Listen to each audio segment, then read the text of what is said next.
En principe, dans une succession, les héritiers ont tous des droits sur les biens du défunt et le partage doit recueillir leur accord unanime. Pour éviter les éventuels conflits, il est recommandé d'anticiper sa succession sans se démunir pour autant.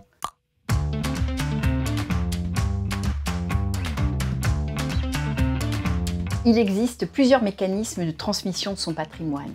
Ils impliquent tous de respecter deux choses, la réserve successorale et la quotité disponible.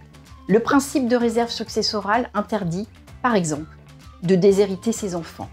C'est la part minimale d'héritage à laquelle les héritiers appelés réservataires ont droit. Le reste, c'est la quotité disponible.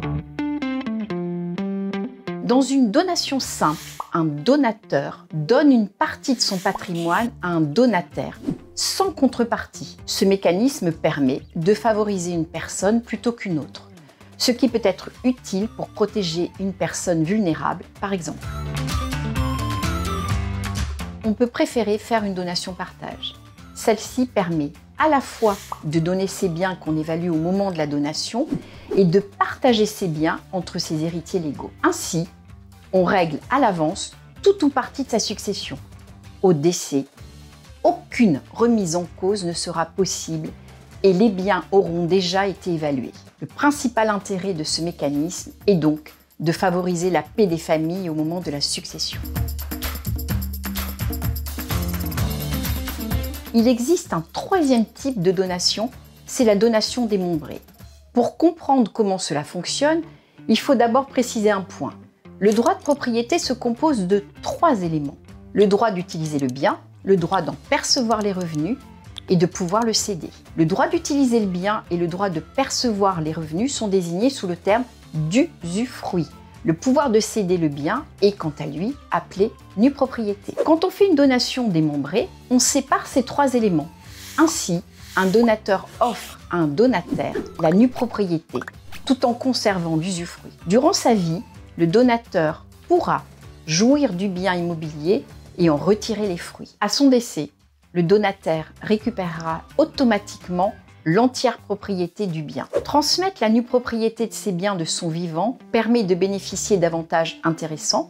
Tout d'abord, une imposition réduite au moment de la donation. Ensuite, la réunion automatique et sans frais supplémentaires de l'usufruit et de la nue propriété au décès du donateur.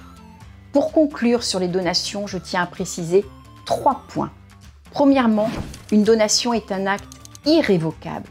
Celui qui donne un bien s'en sépare définitivement et ne peut pas le reprendre. Deuxièmement, l'anticipation des donations permet d'utiliser plusieurs fois les abattements qui existent pour supprimer les frais de donation ou de succession. Ainsi, tous les 15 ans, chacun des parents peut donner à son enfant 100 000 € plus une somme d'argent de 31 865 € sans payer des droits de donation. Troisièmement, pensez à faire une donation notariée.